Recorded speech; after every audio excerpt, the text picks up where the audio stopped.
Welcome to this video tutorial with the Virtual Racing School for the IMSA Sports Car Championship on iRacing. This week we are visiting Circuit Spa-Francorchamps, where I'll be looking at a lap driven by myself with the Ferrari 488 GTE, which is driven at night in default weather to match the official series. I will be playing the full lap for you first before I'm going into further analysis.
Meter marker here on the left. You want to brake pretty much right next to that. The track can be quite grippy at night. Now this is done in default weather, but the official series might even be a little bit cooler. So you might get away with braking a little bit later than this even. But if you just take the 100 sign and use it as your marker, you will probably be pretty safe. Now you want to be careful that you don't turn in too early, uh, as you want to get the rotation done quite early and get quite a nice and straight exit. And obviously if you turn early, you sort of run out of room on the exit. So be careful that you don't start to turn too early. I'm going down into second gear, and you'll notice that I'm slightly bleeding off the brakes. I'm pretty much almost brake all the way to the apex. I try to get pretty close to the inside wall, just to make sure I take the shortest route basically through the corner. And like I mentioned, I try to get the rotation done as early as possible, so I can pick up the throttle nice and aggressively. Now you can use all of the road on exit.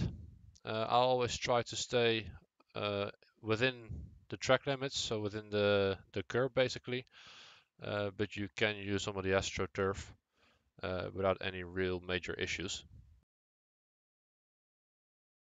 Now down to Eau Rouge. Now again, you want to keep the car nice and close to the outside, right next to the wall here. You're going to be turning in really early, even before this 50-meter marker. And again, you just want to open up the right-hander of Eau Rouge as much as possible. And to be able to achieve that, you want to turn in quite early and cut the curb down the bottom here on the left. Like I said, turning in before the 50, cut the curb, and then open up the right-hander. The more you do it, the easier it is to stay flat. Again, the corner might be quite easily flat anyway, but the more you open up the corner, the straighter the line will be on top, and the easier it is to actually avoid the 1x on the top of the hill if you cut the curb there. Get close to the curb on the right, and again, like I said, try to get as straight as a line out of here as possible without actually cutting it. If you get the entry slightly wrong, it's actually very easy to get out of position here, or end up going through here with too much steering look and actually maybe have quite a tricky exit there. Now you want to carry all the speed possible into the camel straight. The more speed you can carry through Eau Rouge and out of Eau Rouge, the more beneficial that will be for your straight line speed. I'm going to skip it to the braking zone into Les Combes. Skip a little bit further back. Now again, I'm pretty much using the 100-meter marker right here. It will be at exactly the same point as where the curb starts on the outside, and also where a white line crosses the track. But obviously, because it's night, the 100-meter marker is a little bit easier to spot in the distance. But the more familiar you are with the track, the easier it is to sort of picture your reference points before you can actually see them. Like I said, I'm using the 100-meter marker as my break point. As you can see, that's right next to the curb. Now you'll see I'm not really exceeding any more than, let's say, 80% or so anymore, and I will just risk locking up wheels. It's obviously something you want to avoid. Now, again, you don't want to turn in too early.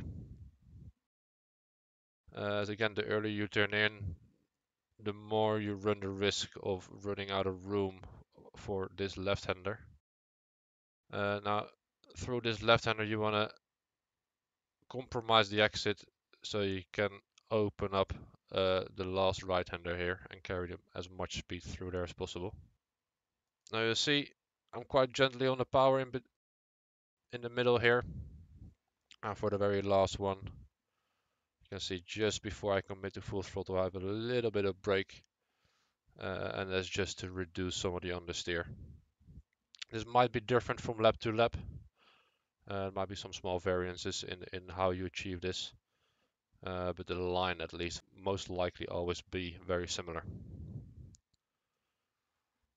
Now you can use a lot of the curb on the exit. You can definitely get two wheels all the way up to this green concrete.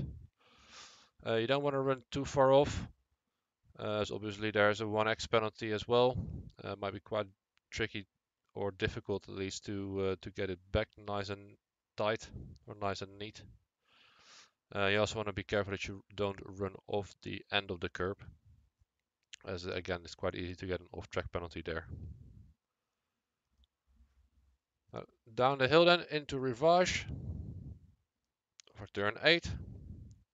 Now this is quite a tricky braking zone, as you're already turning in relatively early. You can see from my brake trace how carefully I'm releasing the brake and training the brake all the way through. Just mostly to avoid locking up while still keeping all the weight shifted on the nose, which just helps me a little bit of having grip there, and also help the rotation of the car. Now there are several ways to sort of approach this corner. In a way, I always try to hug the inside all the way through the corner, but if you carry in a little bit too much speed or brake slightly too late, you will end up more or less double apexing it.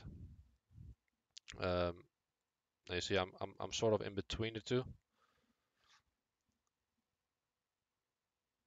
And in both the situations, you basically want to wait until the car pretty much has done most of the rotation and you can open up the steering, and then you can commit to full throttle as well.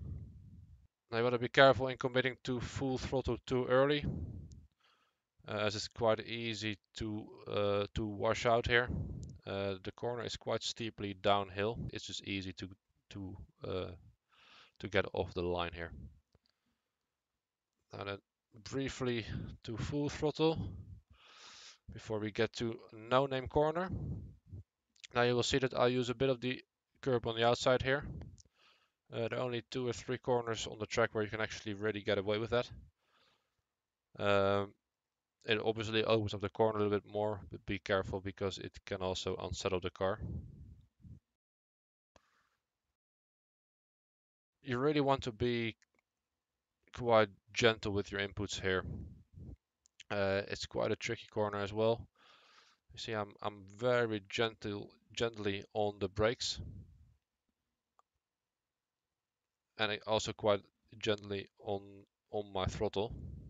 And I just want to be careful yeah, you just want to be careful that you don't run too wide of this exit curb as well. Now there is a lot of margin for error here on the outside. There's an off-track penalty, of course, but other than that, it's not that risky. So you can definitely try play a bit in where the right moment is to go on the power. Now down to Puhon. Breaking into here is quite tricky.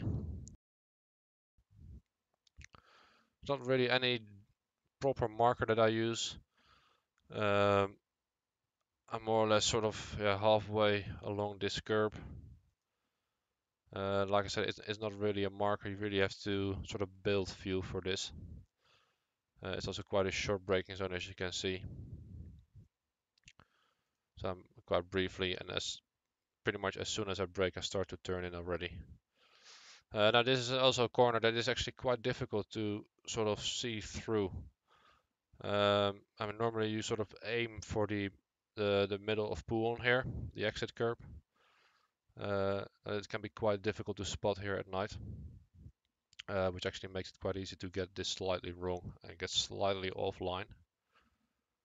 As soon as you get slightly offline, it's actually very easy to having to compromise your second apex there. So if you get this slightly wrong, either run too wide or end up too far on the right side, it's very easy to sort of slightly miss the apex there. So it might pay off to slowly build up to the speed into Puhon. Now again, you see that I'm just trading the brake all the way into the moment where I go back on the power again. I'm pretty much braking past the apex. Now obviously it's a double apex corner. And if you get it right, you can see as soon as you can come off or just past the first apex, you can commit to the throttle or to full throttle. And basically just drive it through.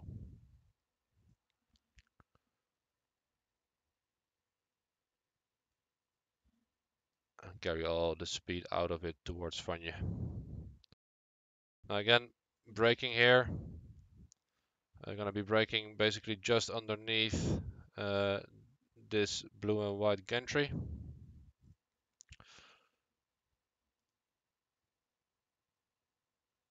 Maybe even a little bit later than that.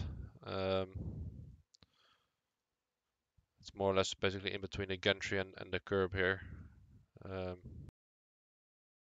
Use whatever you find easiest to use. Now again, this is quite a tricky corner.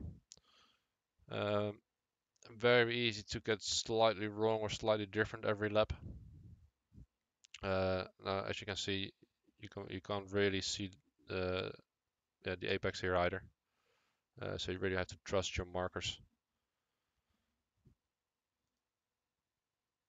Again, you see I'm trading off the brake, third gear, and I basically want to hug the first curb as long as I can, which then allows me to open up the left-hander here.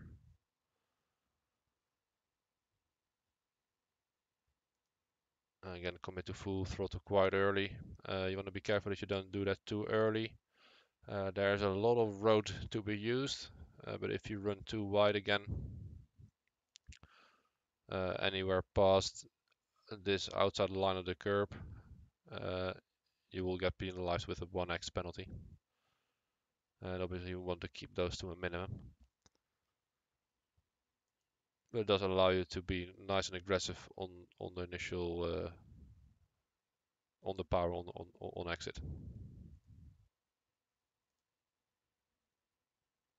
Now down towards Stavolo. Now the first one you can see for a very brief period you're quite aggressive on the brakes, but again you want to turn in or start to turn quite early. In a way you want to turn in quite late. You can, if you want, you can use a little bit of this entry or this inside curb here. I am not in this case, but I am using all of the exit curb. Although the track limit or the off-track penalty limit is this line again. So if you have the center line past this gutter here, you will get a penalty. So I had a little bit of extra room to use there. So I could have done a little bit more and ended up a little bit wider. And obviously opened up the second part of Stavolo a little bit more. But I played a little bit safe here. Now you don't want to come off this curb too early. You want to stay on it and really use basically the little bit of extra road this gives you. Because the wider you take this, the easier and the faster this will be. Now you see I had quite a big lift here. But I would not be surprised if at some point yeah, you actually end up doing this flat out, either with slightly colder temperatures or just by getting more and more used to the track. Now down to Blanchimont. Now this is all easy flat before it. Just use the shortest line and a line of least resistance, and we end up at Blanchimont itself. Now again, I think Blanchimont can actually be flat. You'll see I have a small lift here, more or less a safety lift, just to make sure I'm not running too far over the curb on exit. I just want to make sure I get this exactly right. I'd much rather have a little bit of extra there than doing a little bit too much. But I think this corner can be flat. You just want to be careful and quite precise with your inputs. You want to be nice and precise next to this curb, but you definitely don't want to run over this. And you can use a lot of the curb on exit. Be careful again that you don't run off the end or too wide to the side. And then the braking for the bus stop. Now again, there's another corner which at least for me proved to be initially a little bit difficult because you can't really see the first apex properly. And it's also a corner where there's not really any clear marker. Although you can use the 150 here, which I'm braking a little bit later. So you really want to judge this really right, because if you just miss it slightly, it's easy to just miss the first apex. And you also don't want to brake too early because you just overslow the car down. Now nice and hard on the brakes. Again, throttle braking just like earlier. Turning in quite late. I'm gonna use all of the curb here. Now be careful that you don't actually run the sausage curb on the inside. Again, difficult to spot maybe. But use all of the red and white curb here. And then try to open up the second part of the bus stop chicane, so you can carry the speed onto the start-finish straight. I see again, I use a little bit of brake here, just to make sure I get the weight briefly on the nose to maximize my rotation. Be quite aggressive on the power and carry all the speed you can onto the start-finish straight. You can find all the setups, replays and telemetry for your own use and analysis on virtualracingschool.com, where you can also book coaching including group classes and one-on-one sessions. Good luck for this week and feel free to post any questions in the comment section below. Thanks for watching.